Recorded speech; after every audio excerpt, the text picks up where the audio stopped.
There are 13 principles of faith in the Jewish belief. 13. That's 2 hands and then 3 more fingers to make it easier for those of us who are mathematically challenged, such as myself. 13 principles of faith. Now, it's an interesting number, 13. Where'd it come from? So, the easiest way of looking at it is, I don't know, it just randomly came out there was 13. They were going to do 12, and then they said, hey, you know what, maybe we should stick in one more, like, the Declaration of Independence. All those, the Louisville sluggers were sitting around, Benjamin Franklin and Thomas Jefferson and all the other ones, and they're like, you know what, wait, whoa, I got one more clause I want to add in. Oh, okay, hold it. I once saw this cartoon that, they were all sitting around, and they said, okay, we're declaring our independence on July 2nd. That's Independence Day. So then the other guy goes, oh, wait a minute. July 2nd, I have a dentist appointment. Okay, how about July 3rd? 3rd, no, I'm sorry, I'm not going to be able to make it. I have an appointment at the doctor. No. Okay, how about July 5th? No, July 5th, we're busy with something else. Okay, it's July 4th. That's not how it works in Judaism. Judaism, everything is there for a purpose. There's a reason. There's a specific goal and task that you're supposed to understand from everything that exists. So the number 13 is not random. It's there for a reason. There are specifically 13 principles of faith. One of the reasons is because the gematria, the numerical value of ahava, of love, and of echad, and of one, is 13. And the reason that is because 1, echad, and 13 are really the same. All of these 13 principles are all one circle, but they all revolve around one thing. But there's another reason. We have something in Judaism called Bar-Mitzvah. Now the joke goes that nowadays, when you go to a bar mitzvah, there's more bar than mitzvah, because everybody's getting drunk. And you have the New York Knicks and the Chicago Bulls, or whatever the little bar mitzvah boy's favorite basketball team, and they all come in, and they dance, and they party, and they have drinks, and then everybody, they hang a piñata, and everybody has candies. But that's not the essence of a bar mitzvah. The essence of a bar mitzvah is 13 years until a child has matured into manhood. Maturing into manhood means he becomes what's known in Hebrew as a bar das. He becomes intellectually capable of accomplishing all the commandments that Hashem wants him to do. Now he is mature enough and intellectual enough to understand that he has a tafkid, he has a purpose in this world, that he's here for a reason, that God wants and demands something from him. There comes a time, not when you're a little child, because you didn't develop that intellect enough, you haven't developed the maturity enough to get to that level. It happens over a gradual period until 13. At 13, the rabbis have told us, that is when a person becomes an ish, a man. He has developed maturity. He has developed intellectually enough to be considered a Jew. Without that, he's a Jew, but he's a minor Jew. He's not the fully capable Jew yet. That doesn't mean we look down on him. That doesn't mean that until he's bar mitzvah, he's considered neglected or degenerate. No.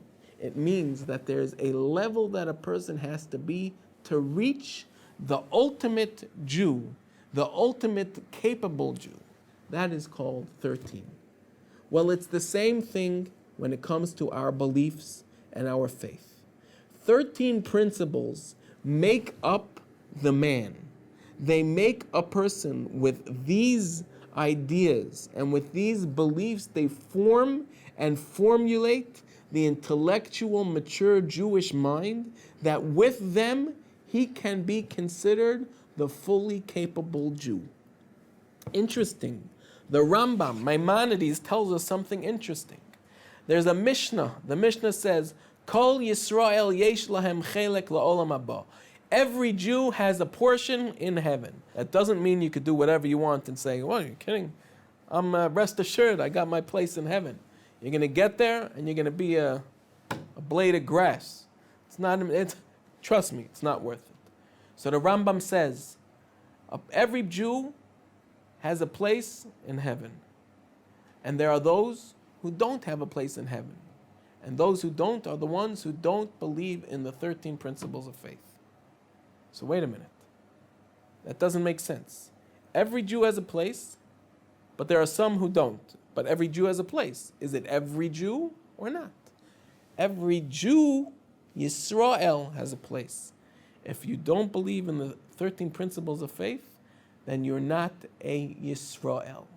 It doesn't mean you're not Jewish. What do you mean? I'm not Jewish, but I got my circumcision, but my mom is Jewish, but I eat gefilte fish and cholent. Yes, you act like a Jew, but you are not the fully developed Jew. You have not matured into the intellectually capable Jew that is supposed to use his knowledge, his talents, his capabilities, and the gifts that he has given to further him and to propel him into the future. That type of Yisrael, that type of Jew, you're not. So a person, when we have the 13 principles of faith, they are very much like the 13 years of maturity, of gradual growth, intellectual growth and maturity that a Bar Mitzvah boy has. Because with these principles, a person will grow, a person will come closer to being that wonderful Yisrael, that capable, that person that can conceptualize and internalize God and all he wants and what he's here for. And if he doesn't have these principles of faith, then he will not be able to function so as a Yisrael. So, these 13 principles are not just random facts that were gathered and they happen to come out like, the 13 steps or the 12 steps of the AA program. Whoever thought up, Bill W., whoever it was that thought up of the Alcoholics Anonymous program, he says, you know what? I got 12. 13, we could put that in the 12th one. That's not how it is with us. In God's Anonymous, in Jews Anonymous, JA, we don't have to be anonymous. We have to be out there. This is my famous saying. We don't need passive Jews. We need massive Jews. We need Jews that go out there and make a big deal. We need Jews that go out there with power, with passion, with excitement, with fire. Go out there and be somebody.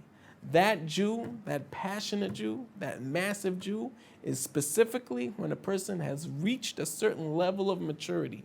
He has accumulated a certain amount of knowledge. He has accumulated a certain amount of awareness, certain facts, certain parts of belief, certain understanding that will propel him into the future as a fully functioning Yisrael, as a fully functioning Jew.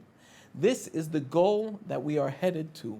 We want to learn these 13 principles of faith so that we can develop ourselves, so that we can grow, so that we can accumulate all the knowledge and all the important beliefs that we have and that we are supposed to have. And by learning them and internalizing them, we will better ourselves, both as people and as good Jews. I once met a lady in Los Angeles. She told me she's an Irish Catholic, but her mother always used to tell her, "Me daughter, we're all non-Jews, but we can all be better Jews." I don't know if that's the Irish accent. It's I don't know, I use it for British, Irish, same thing. If you wear a green hat, maybe it will sound better. But we can all be better Jews. If you want to be the best Jew, be all that you can be. You need to be mature. You need to grow. You need to gradually grow into, just like that Bar Mitzvah boy. 13 years, he's accumulated a certain amount of maturity and intellect. So too, these 13 principles of faith will help us grow, will slowly, gradually help us understand what we're here for, what we're here to do, and that we, as intellectually mature Jews, will understand there's a God, there's a purpose, and there's something in it for me.